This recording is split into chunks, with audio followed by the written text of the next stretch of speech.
गोस्वदीकृतवारिशम् अश्कीकृतराक्षसं रामायण महामाला रत्नं वन्दे नीलात्मजाम् अञ्जनानन्दनं वीरं जानकी शोकनाशनं कपीसमक्षं तारं वन्दे लङ्काभयङ्करम्। माघ मास के कृष्ण पक्ष की प्रतिपद तिथि, दिन शनिवार, पुनर्वसु नक्षत्र, ऐन्द्र योग, धनु राशि का सूर्य, मिथुन राशि का चंद्रमा और मीन राशि का बृहस्पति है।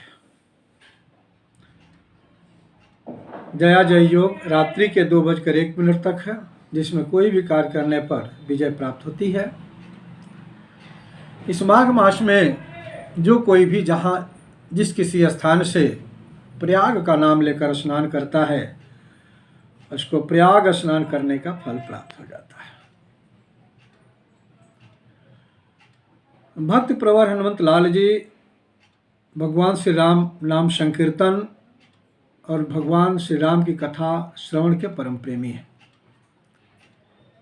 क्योंकि भगवान श्री राम के परम उपासक हैं। भगवान नाम संकीर्तन या भगवान की कथा के श्रवण में उनका शरीर पुलकित हो जाता है,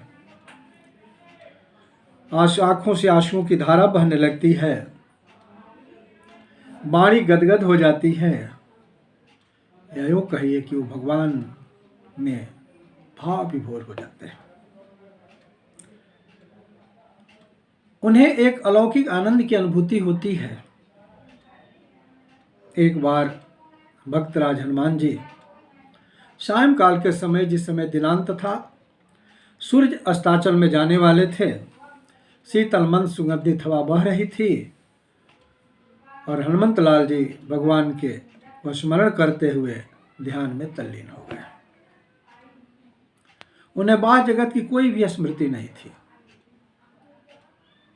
संजोग बस उसी समय जहां पर समुद्र के तट राम सेतु के पास हनुमान जी ध्यान कर रहे थे, वहीं पास में सूर्यपुत्र शनि भ्रमण कर रहे थे, जो शक्ति और पराक्रम में के अहंकार में डूबे हुए थे और मन ही मन विचार कर रहे थे कि दुनिया में हमारा कोई सामना करने वाला नहीं है। सामना करने की तो बात और है, हमारा नाम सुन करके बड़े बड़े वीर बांकुड़े धीर धुरंधर, चाहे मनुष्य हो, चाहे देव हो, चाहे दानव हो, थर थर कांपने लगते हैं। लेकिन किससे युद्ध करूं जिससे मेरे मन की शांति मिले। एकाएक उनका ध्यान अवस्थित हनुमान जी पर पड़ जाता है और हनुमान जी के समीप जाकर कर बड़ी ही उदंडता के साथ कर्कश आवाज में कहते, अरे बंदर, ये पाखंड करना छोड़ो और चलो मेरे साथ युद्ध करो। एक बार नहीं, 2 बार, 3 बार जब बारंबार इस आवाज को लगाने लगे तो हनुमान जी का ध्यान भंग हो गया। उन्होंने बड़ी ही शालीनता और शिष्टता बस कहा, हे महाराज, आप कौन है और किस उद्देश्य से आप पधारे हुए?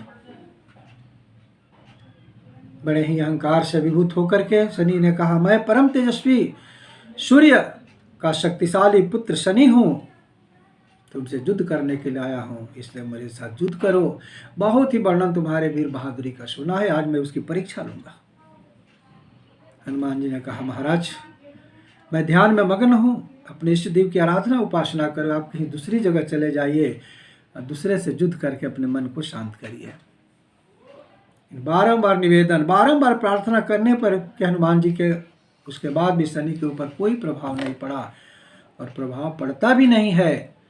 जो शठ व्यक्ति है, जो दुष्ट व्यक्ति है, जो अहंकार से युक्त व्यक्ति है, उस पर प्रभाव नहीं पड़ता, क्योंकि नमन्ति फलिनो वृक्षा नमन्ति गुणिनो जना शुष्क कष्टानि मूर्खाश्च न नमन्ति कदाचन। फले हुए वृक्ष झुक जाते हैं, नम्रता आ जाती है।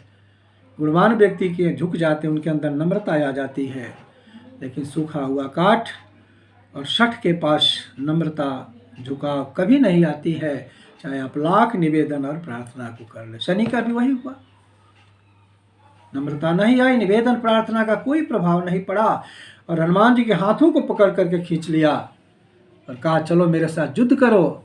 हनुमान जी झटक कर हाथ छुड़ाए, पुनः दोबारा शनि ने उनके हाथ पकड़ कर को बार बार युद्ध के लिए ललकारने लगा हनुमान जी के अंदर क्रोध आ गया और जय श्री राम कह करके खड़े हो गए। क्यों?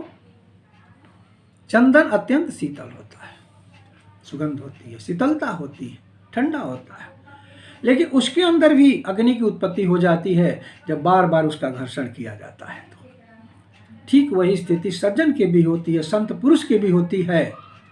वो शांत रहता है, शीतल रहता है, लेकिन बार बार उसको छेड़ा जाए, बार बार उसको परेशान किया जाए तो उसके अंदर में भी क्रोध उत्पन्न हो जाता है। हनुमान जी ने जय श्री राम कह करके अपनी पूंछ को बढ़ाया और बढ़ा करके शनि को उसमें लपेटने लगे और लपेट करके अपनी पूंछ की बंधन को कस दिया, जिससे सारी शक्ति, सारा पराक्रम, सारा अहंकार बिल्कुल शनि का व्यर्थ हो गया। उनका शरीर छत बिछत हो गया। तब तक राम सेतु के परिक्रमा की समय आ गया और हनुमान जी बड़ी तेज गति से श्री राम सेतु की परिक्रमा करने लगे। बंदर भालुओं के द्वारा जो बड़े बड़े शिलाखंड पत्थर के पड़े थे उस पर पूंछ जब पड़ती थी तो शनि लहूलुहान होने लगे और बारंबार जानबूझ करके भी हनुमान जी ने पूंछ को पटकने लगे, जिससे उनका छत बिछत हो गया। त्राहि माम, मुझे बचाओ, मुझे मुक्त करो, मेरे ऊपर कृपा करिए। हनुमान जी ऐसा ऐसा जब बार बार कराने लगे, हनुमान जी की गति रुकने वाली कहाँ थी। इन बारंबार आर्तभाव से पुकारने पर हनुमान जी स्थिर हो गए, क्योंकि संत हृदय नवनीत समाना, सज्जन का जो हृदय होता है वो मक्खन की तरह मुलायम होता है। मक्खन जैसे ही आग का स्पर्श पाता है, आग का थोड़ा सी उसके पास में आती है, वो पिघलने लगता है। ठीक उसी प्रकार किसी दुखी व्यक्ति को देखकर, किसी दीन व्यक्ति को देखकर, किसी आपत्ति विपत्ति परेशानी में पड़े हुए व्यक्ति को देख करके संत लोग का हृदय द्रवित हो जाता है और दया करने के लिए आगे बढ़ जाते हैं। हनुमान जी खड़े हो गए, बार बार निवेदन करने लगा, मुझे मुक्त करिए, मुझे जीवन दान दीजिए। हनुमान जी ने कहा, एक शर्त पर तुम्हें जीवन दान दे सकते हैं, और वह है कि जो भी हमारे भक्त होंगे, जो भी हमारे सेवक होंगे, जो भी हमारी आराधना उपासना करेंगे, उस पर तुम्हारा प्रभाव बिल्कुल नहीं पड़ना चाहिए।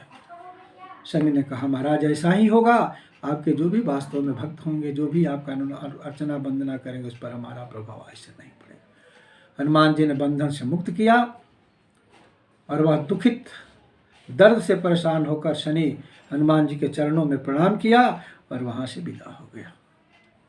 हमारे ज्योतिष शास्त्र में शनि का दिन शनिवार माना जाता है और ऐसे शनि को श्री हनुमंत लाल जी ने परास्त किया था, शांत किया था, उसके पराक्रम और अहंकार का अंत किया था। इसलिए हनुमान जी का दिन एक शनिवार भी माना जाता है। जय। अब हनुमान जी की आराधना उपासना करें तो निश्चित रूप से शनि की शांति होगी। शनि निश्चित रूप से उसका शनि का दुष्प्रभाव आपके ऊपर नहीं पड़ेगा और आपका जीवन सुखी और शांत होगा। जय बजरंग बली।